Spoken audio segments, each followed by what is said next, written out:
আবারও অশান্ত হয়ে উঠছে পাকিস্তানের রাজনীতি। কয়েক মাস শান্ত থাকার পর নতুন করে শুরু হচ্ছে বিক্ষোভ, সহিংসতা। এবার সাবেক প্রধানমন্ত্রী ইমরান খানের মুক্তির দাবিতে রাস্তায় নামবে লাখ লাখ মানুষ। এজন্য পাকিস্তান জুড়ে আগামী 5 আগস্ট বিক্ষোভের ডাক দিয়েছে তার দল পিটিআই। স্থানীয় সময় রোববার ইসলামাবাদে এক সংবাদ সম্মেলনে পিটিআই নেতা আসাদ কায়সার এই বিক্ষোভের ডাক দেন। এই সময় তার সঙ্গে ছিলেন পার্টির মহাসচিব ওমর আয়ুব খান ও তার সমর্থকরা।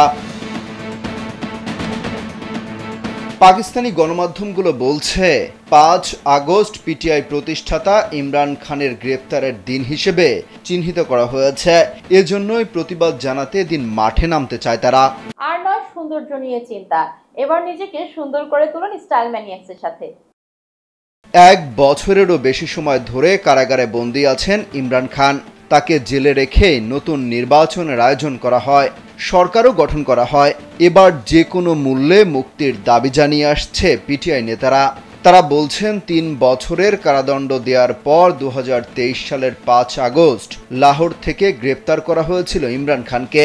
সেই সময় ইমরান খানের বিরুদ্ধে কারাদণ্ডের রায় হলে গোটা পাকিস্তান জুড়ে শুরু হয় বিক্ষোভ, সহিংসতা।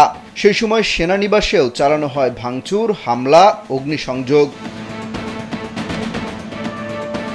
পাকিস্তানের গণমাধ্যম বলছে এরই মধ্যে বিক্ষোভের প্রস্তুতি নিতে শুরু করেছেন ইমরান খানের সমর্থকরা।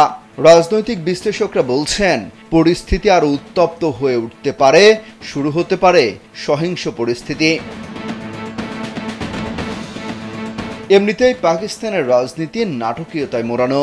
দেশটিতে এখন পর্যন্ত কোনো প্রধানমন্ত্রী তার মেয়াদ পূর্ণ করে যেতে পারেননি।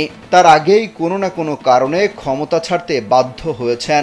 ইমরান খানকেও মেয়াদ শেষ হওয়ার আগেই ক্ষমতা ছাড়তে হয়। ইমরান খানের সমর্থকরা বলছেন গত নির্বাচনে তাদেরকে জোর করে হারানো হয়েছে, তাদের নেতাকর্মীদের উপর জুলুম নির্যাতন চালানো হয়েছে, এখনও বিভিন্ন মামলায় তাদের গ্রেপ্তার করা হচ্ছে। অমিত হাসান রবিন, কালবেলা।